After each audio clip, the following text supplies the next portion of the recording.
नमस्कार साथियों, welcome to my channel exam cracker में आपका स्वागत है। आज हम बात करेंगे भारतीय संविधान के कुछ महत्वपूर्ण तथ्यों की जो प्रत्येक एग्ज़ाम में बार बार पूछे जाते हैं तथा जो किसी भी एग्ज़ाम हो, स्टेट एग्ज़ाम हो, एसएससी का एग्ज़ाम हो या कोई अदर एग्ज़ाम हो, सभी में कोई ना कोई तथ्य पूछा ही जाता है। तो ये इम्पोर्टेंट फैक्ट्स हैं जो पॉलिटी के हैं, तो हम बात करते हैं इसी के बारे में। देखो दोस्तों,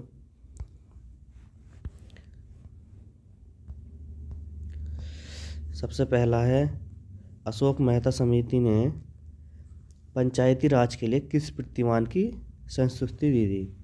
मतलब अशोक मेहता समिति ने पंचायती राज के लिए कितने स्तरीय पंचायत राज की संस्तुति दी थी।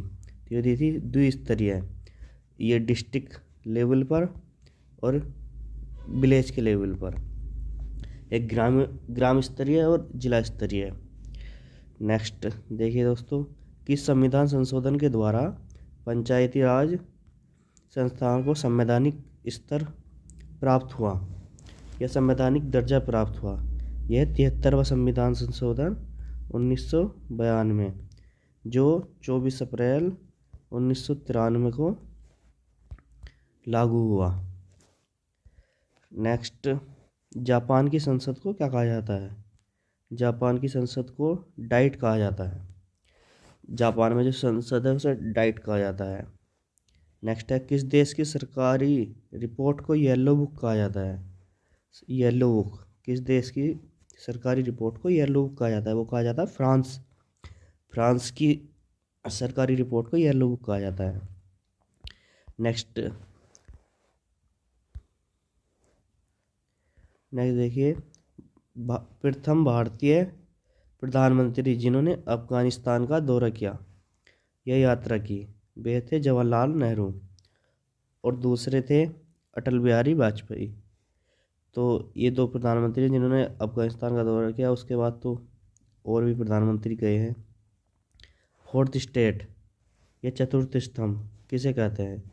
लोकतंत्र का चौथा आधार स्तंभ किसे कहा जाता है। ये कहा जाता है प्रेस को या मीडिया, जिसे मीडिया बोलते हैं। न्यूज़ चैनल वगैरह जो है इन्हें बोला जाता है। नेक्स्ट है, राष्ट्रीय जल विकास एजेंसी की स्थापना की गई। ये की गई 1982 में, 1982 राष्ट्रीय जल विकास एजेंसी की स्थापना की गई है। किसे भारतीय सरकार का प्रथम विधि अधिकारी समझा जाता है। तो भारतीय सरकार का प्रथम विधि अधिकारी महान्यायवादी, यह किसी भी सदन में भाग ले सकता है लेकिन इसे वोटिंग का अधिकार नहीं होता। तो नेक्स्ट चलिए दोस्तों, दिनेश गोस्वामी समिति का संबंध था। दिनेश गोस्वामी समिति का संबंध किससे था। ये था निर्वाचन में सुधारों से। ये जो हमारे चुनाव होते हैं इसमें जो सुधार थे, कुछ नियम वगैरह आए थे, तो उसके लिए था। नेक्स्ट है, किस संविधान संशोधन द्वारा मतदान की आयु 21 वर्ष से घटाकर 18 वर्ष की गई। ये की गई 21वां संविधान संशोधन 1989 से। राजनीतिक दलों को किस संवैधानिक मान्यता प्रथम बार मिली। राजनीतिक दलों को संवैधानिक मान्यता प्रथम बार मिली किस वर्ष में मिली। तो ये मिली 1982 में। राजनीतिक दलों को जो है संवैधानिक मान्यता या संविधान के द्वारा जो मान्यता प्राप्त हुई पहली बार, वो 1985 में हुई। नेक्स्ट है,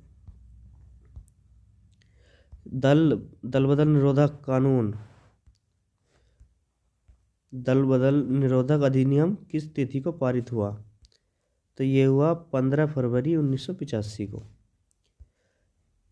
किस राज्य में साम्यवादी दलों ने संयुक्त रूप से भू-प्रवर्तन आंदोलन चलाया। ये आंध्र प्रदेश राज्य में। नेक्स्ट है, भारत के किस संविधान में उसके संशोधन की प्रक्रिया दी गई है। संविधान के किस अनुच्छेद में उसके संशोधन की प्रक्रिया दी गई है। आर्टिकल 368 में। लेकिन जो आर्टिकल 1, 2 और 3 में कोई भी संशोधन किया जाएगा तो वो आर्टिकल 368 के तहत संविधान संशोधन नहीं समझा जाएगा। नेक्स्ट है, भारतीय संविधान के किस अनुच्छेद के प्रावधानों के अंतर्गत संशोधन किया जा सकता है? ये भी ऊपर वाला ही क्वेश्चन है, इसे भाषा से घुमा कर दी है थोड़ी, है अनुच्छेद 368। तो ये नेक्स्ट है, त्रिस्तरीय पंचायती राज प्रणाली, ये 3 स्तर की पंचायती राज प्रणाली स्थापित करने की अनुशंसा सर्वप्रथम किसके द्वारा की? ये बलवंत राय मेहता के द्वारा। इसमें फर्स्ट था डिस्ट्रिक्ट, सेकंड था ब्लॉक और थर्ड था ग्राम। इन 3 स्तर के पंचायती राज की प्रणाली की अनुशंसा बलवंत राय मेहता समिति द्वारा की गई। नेक्स्ट चलिए दोस्तों, मंडल आयोग किस वर्ष प्रस्तुत की गई? मंडल आयोग की रिपोर्ट किस वर्ष प्रस्तुत की गई? 1980 में। राष्ट्रीय विकास परिषद के सचिव के रूप में भूमिका कौन निभाता है? या निभाता नहीं, निभाता होगा, निभाता है सचिव योजना आयोग, सचिव या योजना आयोग निभाता है। नेक्स्ट चलिए दोस्तों, किस राज्य में सर्वप्रथम लोकायुक्त संस्था की स्थापना की गई? ये की गई महाराष्ट्र में। संसद में पहला लोकपाल विधेयक कब रखा गया? पहला लोकपाल ये रखा गया 1968 में। संसद में पहला लोकपाल 1968 में रखा गया।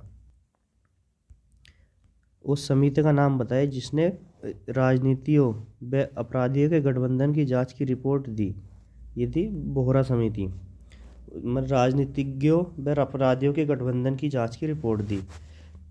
और नेक्स्ट है, भारत में मानवाधिकार संरक्षण अधिनियम कब लागू हुआ? 1993 में। 1992 का अधिनियम था ये, लेकिन 1993 में लागू हुआ। राज्य मानव अधिकार आयोग के कुछ और सदस्यों की नियुक्ति किसके द्वारा की जाती है? ये की जाती है राज्यपाल के। जो राज्य में मानवाधिकार आयोग है उसके अध्यक्ष और सदस्यों की नियुक्ति राज्यपाल के द्वारा की जाती है। नेक्स्ट है, राज्य लोक सेवा आयोग के सदस्यों की नियुक्ति किसके द्वारा की जाती है? ये भी राज्यपाल के द्वारा की जाती है। राज्य में लोग जो स्टेट पीसीएस वगैरह होते हैं ये राज्यपाल के द्वारा किए जाते हैं। नेक्स्ट, भारतीय संविधान में अपशिष्ट शक्तियाँ समाहित होती हैं, मतलब किस में निहित होती हैं? ये होती है संसद में। सरकार या आयोग की सिफारिश का संबंध है, यह तक केंद्र और राज्य के पारस्परिक संबंधों से। सरकारी आयोग की सिफारिश जो है वो केंद्र और राज्य के पारस्परिक संबंधों में से है।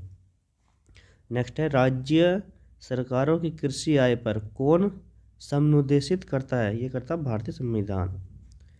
नेक्स्ट है, भारतीय संविधान के किस अनुच्छेद के अंतर्गत किस राज्य में राष्ट्रपति शासन लागू किया जा सकता है? ये किया जाता है अनुच्छेद 356, आर्टिकल 356। केंद्र एवं राज्य के बीच वित्तीय विवादों के निपटारे हेतु मुख्य एजेंसी है ये वित्त आयोग। जो केंद्र और राज्य के जो वित्तीय आर्थिक विवाद होते हैं उसका निपटारा वित्त आयोग करता है। नेक्स्ट है, 12वें वित्त आयोग के अध्यक्ष कौन थे? 12वें वित्त आयोग के अध्यक्ष थे सी रंगराजन। नेक्स्ट है, योजना आयोग का अध्यक्ष कौन होता है? योजना आयोग का अध्यक्ष होता है प्रधानमंत्री।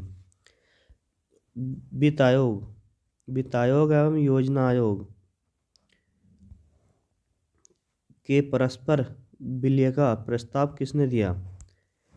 विलय का प्रस्ताव किसने दिया? एम.बी. माथुर ने।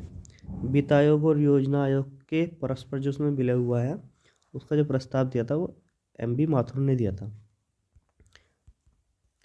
वीडियो में आगे चलने से पहले एक बार दोस्तों आपको याद दिलाना चाहता हूँ, अगर आपको वीडियो पसंद आ रही है तो वीडियो को लाइक करें, शेयर करें और चैनल को सब्सक्राइब करना ना भूलें। और कमेंट करके हमें ज़रूर बताएं कि आपको हमारी वीडियो कैसी लगी, ताकि हम अपनी वीडियो में सुधार कर सकें। और नेक्स्ट टॉपिक बताएगी अगली टॉपिक पर किस टॉपिक पर वीडियो आनी चाहिए। धन्यवाद दोस्तों। नेक्स्ट चलते हैं, राज्य सरकार का कार्यकारी अध्यक्ष संवैधानिक प्रमुख कौन होता है? जो राज्य सरकार का कार्यकारी अध्यक्ष या संवैधानिक प्रमुख होता है वो है राज्यपाल। और जो भारत सरकार का होता है वो होता है राष्ट्रपति। हमारे जो प्रेसिडेंट है वो होते हैं। कौन भारत के राष्ट्रपति की इच्छा तक ही पद पर बने रहता है? वो राज्यपाल। ये राष्ट्रपति के प्रसाद पर्यंत पद पर बना रहता है। प्रतिवर्ष 13 फरवरी को महिला दिवस मनाया जाता है। ये मनाया होगा दोस्तों। सरोजिनी नायडू की याद में। किसकी याद में मनाया जाता है? सरोजिनी नायडू की महिला दिवस 13 फरवरी, ये भी ध्यान रखिएगा। नेक्स्ट चलते हैं दोस्तों। कौन स्वतंत्र भारत की किसी राज्य की सर्वप्रथम महिला राज्यपाल बनी है? मतलब भारत की पहली महिला राज्यपाल स्वतंत्रता के बाद वे बनी है सरोजिनी नायडू। राज्य में धन विधेयक मनी बिल प्रस्तुत किया जा सकता है केवल विधानसभा में। इसका जो संविधान में उल्लेख है वो आर्टिकल 110 में है। राज्य विधान परिषद का प्रावधान भारतीय संविधान के किस अनुच्छेद में रखा गया है? ये रखा गया है 171 में। विधानसभा के सदस्यों के लिए न्यूनतम आयु क्या निहित की गई है? विधानसभा के लिए की गई 25 वर्ष। भारत के किसी राज्य की विधानसभा में अधिकतम कितने सदस्य हो सकते हैं? ये हो सकते हैं 500। राज्य की विधानसभा में 500 सदस्य हो सकते हैं। उच्च न्यायालय के न्यायमूर्ति की सेवानिवृत्ति आयु उच्च न्यायालय में जो है 62 वर्ष है। मतलब हाई कोर्ट में 62 और सुप्रीम कोर्ट में 65 है।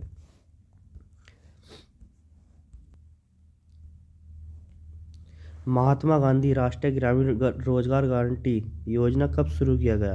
ये किया गया 2005 में। मतलब ग्रामीण में जो रोजगार की गारंटी है उसकी योजना की शुरुआत 2005 में की गई।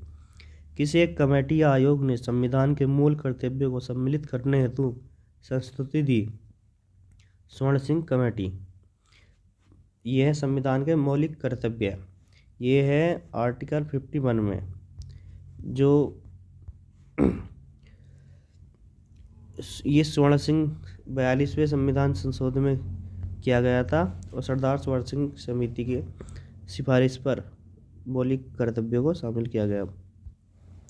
राज्य के नीति निर्देशक सिद्धांत एक ऐसा चेक है जो बैंक की सुविधा अनुसार अदा किया जा सकता है। किसने कहा था? ये क्या था? केटी शाह ने। ये डीपीएसपी को बोला है। आर्टिकल 36 से 51 केटी शाह ने। भारतीय संविधान के किस अनुच्छेद में 42वें संविधान विधेयक द्वारा मूल कर्तव्यों को सम्मिलित किया गया है? यह भी मैंने बताया था कि आर्टिकल 51 में के ए में है। इसी की बात द्वारा की गई है। सर्वोच्च न्यायालय में सेवानिवृत्ति की आयु 65 वर्ष। ये मैंने बताया था। हाई कोर्ट में जो होता है वो 62 वर्ष होती है और सुप्रीम कोर्ट में होती है वो 65 वर्ष होती है। नेक्स्ट चलिए। तो भारत के कार्यवाहक मुख्य न्यायाधीश की नियुक्ति कौन करता है? कि अगर मुख्य न्यायाधीश अनुपस्थित हो या किसी भी वजह से वो हट चुका हो तो उसकी नियुक्ति उसकी जगह पर कार्यवाहक मुख्य न्यायाधीश की नियुक्ति राष्ट्रपति करता है। संविधान की व्याख्या करने का अंतिम अधिकार किसे है? संविधान की जो व्याख्या कर सकता है वो सर्वोच्च न्यायालय कर सकता है। नेक्स्ट चलिए दोस्तों। भारतीय संविधान का कौन सा अनुच्छेद प्रेस की स्वतंत्रता को आश्वासित करता है? ये करता है आर्टिकल 19। कौन सा अधिकार भारतीय संविधान के अनुच्छेद 32 के अंतर्गत प्रावर्तित किए जा सकते हैं? मौलिक अधिकार। मतलब मौलिक अधिकारों को आर्टिकल 32 के अनुसार प्रावर्तित किया जा सकता है। और इसी को आर्टिकल 32 को भीमराव अंबेडकर जी ने संविधान की आत्मा कहा है। आगे चलिए। किस वाद ने संसद को मौलिक अधिकारों में संशोधन का अधिकार दिया? संसद को मौलिक अधिकारों में संशोधन का अधिकार दिया। एक दिया केशवानंद भारती बनाम केरल राज्य था ये 1973 का। ये बार बार पूछा जाता है। भारतीय संविधान के अनुसार संपत्ति का अधिकार है एक।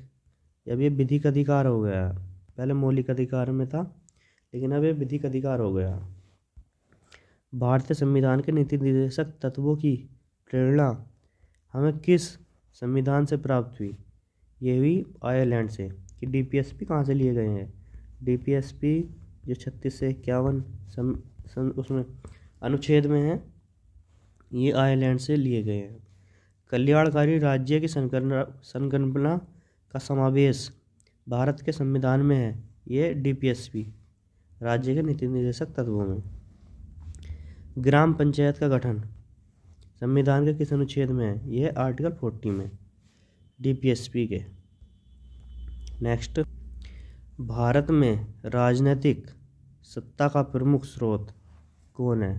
भारत में राजनीतिक सत्ता का प्रमुख स्रोत कौन है? ये जनता है, क्योंकि भारत में लोकतांत्रिक है, लोकतंत्र है। किसने कहा था भारत अर्ध संघात्मक राज्य है? ये कहा था केसी व्हीयर ने। नए राज्य के गठन की शक्ति निहित है संसद में, कि नए राज्य का गठन करना है तो वो संसद ही कर सकती है। संसद के द्वारा नए राज्य का गठन किया जा सकता है। संविधान के प्रथम अनुच्छेद के अनुसार भारत है राज्य का यूनियन, मतलब राज्यों का संघ। India that's Bharat that is India राज्यों का संघ होगा। उत्तराखंड राज्य की स्थापना हुई थी। उत्तराखंड राज्य की स्थापना वर्ष 2000 में की गई थी। भारतीय संविधान कौन सी नागरिकता प्रदान करता है? ये करता है एक नागरिकता, जो ब्रिटेन से ली गई है। ये ब्रिटेन से ली गई है। अमेरिका में, यूएसए में दोहरी नागरिकता है, डबल। भाषाई आधार पर भारत में सर्वप्रथम किस राज्य का गठन किया गया? ये किया गया आंध्र प्रदेश का। आपको पता है आंध्र प्रदेश एक भाषाई राज्य के रूप में गठित कब किया गया था? इसकी लैंग्वेज चेंज कर दी है, ये 1953 में। नेक्स्ट, भारतीय संविधान में किस अनुच्छेद के अंतर्गत नागरिकों को मौलिक अधिकार प्रदान किया गया? अनुच्छेद 12 से 35 तक, भाग 3 में आर्टिकल 12 से 35 तक। नेक्स्ट, शिक्षा जो प्रारंभ में राज्य सूची का विषय था, उसे समवर्ती सूची में स्थानांतरित किया गया। ये 42वें संविधान संशोधन 1976 के द्वारा। वित्त विधेयकों के बारे में विशेष उपबंध किस अनुच्छेद के अंतर्गत किया गया है? अनुच्छेद 117 के अंतर्गत। नेक्स्ट, किस अनुच्छेद के अंतर्गत अखिल भारतीय सेवाओं को प्रावधान किया गया? ये आर्टिकल 312 के। संविधान में हमारे राष्ट्र का उल्लेख किस नामों से किया गया है? भारत तथा इंडिया के नाम से। नेक्स्ट चलते हैं दोस्तों। सभी व्यक्ति पूर्णतः और समान रूप से मानव है, यह सिद्धांत जाना जाता है सार्वभौमिकता का। भारत एक गणतंत्र है, इसका अर्थ है भारत में वंशानुगत शासन नहीं है। यहाँ का जो प्रमुख चुना जाता है, भारत का जो प्रमुख होता है, फर्स्ट नागरिक जो होता है, वो जनता के द्वारा अप्रत्यक्ष रूप से चुना जाता है। भारतीय संविधान की प्रस्तावना में समाजवादी शब्द किससे संविधान संशोधन द्वारा किया गया? 42वें संविधान संशोधन 1976 द्वारा। समाजवादी तथा धर्मनिरपेक्ष शब्द संविधान की प्रस्तावना में सम्मिलित किए गए 42वें संविधान संशोधन द्वारा। नेक्स्ट, सफलतापूर्वक कार्य हेतु पंचायती राज को पूरे सहयोग की जरूरत पड़ती है स्थानीय जनता की।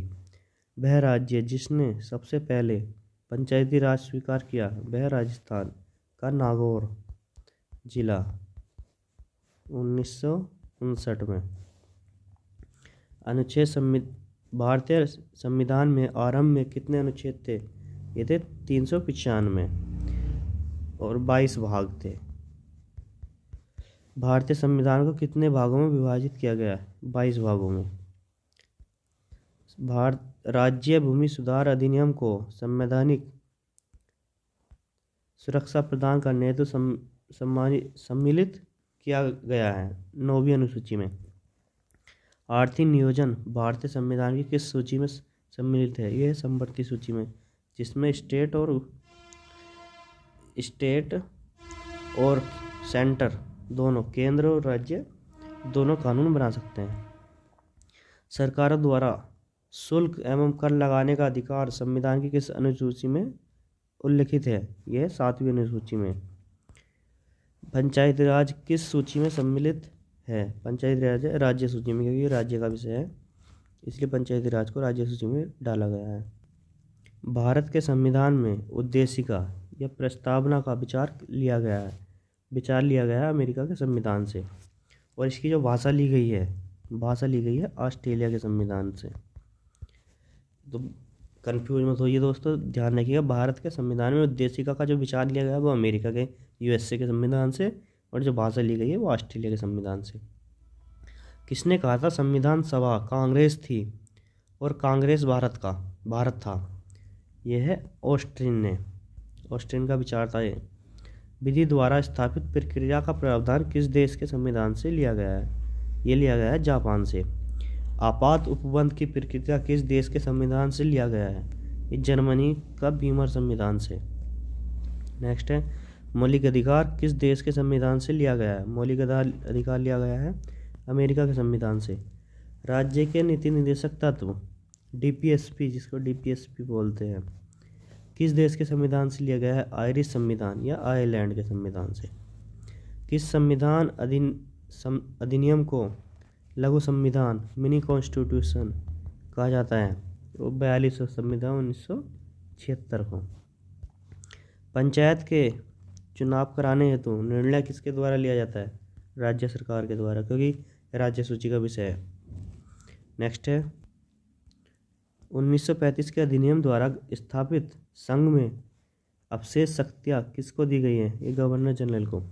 केंद्र में कौन सा एक्ट द्विसदनीय विधायिका लाया था? 1919 का एक्ट। भारत के संविधान का प्रारूप तैयार करने वाली संविधान सभा के सदस्य को विभिन्न प्रांतों की विधानसभा द्वारा चुना गया था। भारतीय संविधान को बनाने हेतु भारतीय संविधान सभा के कुल कितने अधिवेशन हुए थे? ये हुए थे 12 अधिवेशन। संविधान सभा के सम्मुख संविधान की प्रस्तावना का प्रस्ताव किसने रखा? जवाहरलाल नेहरू ने। संविधान सभा में उद्देश्य प्रस्ताव किस एक के द्वारा प्रस्तुत किया गया? पंडित जवाहरलाल नेहरू के द्वारा। भारत की संविधान सभा ने राष्ट्रीय ध्वज को सर्वप्रथम कब स्वीकार किया गया था? 22 जुलाई 1947 को। BR अम्बेडकर का संविधान सभा में निर्वाचन हुआ था? ये हुआ था बम्बई प्रेसिडेंसी से। नेक्स्ट चलिए दोस्तों, आज की वीडियो में दोस्तों इतना ही था। अगर आपको वीडियो पसंद आई हो तो लाइक करें, शेयर करें और चैनल को सब्सक्राइब करें और बेल आइकन दबाना ना भूलें, ताकि सारी अपडेट आपको समय से मिलती रहें। और कमेंट करके हमें ज़रूर बताएं कि आपको वीडियो कैसी लगी और आगे किस टॉपिक पर वीडियो लाई जाए। तो धन्यवाद दोस्तों, जय हिंद, जय भारत।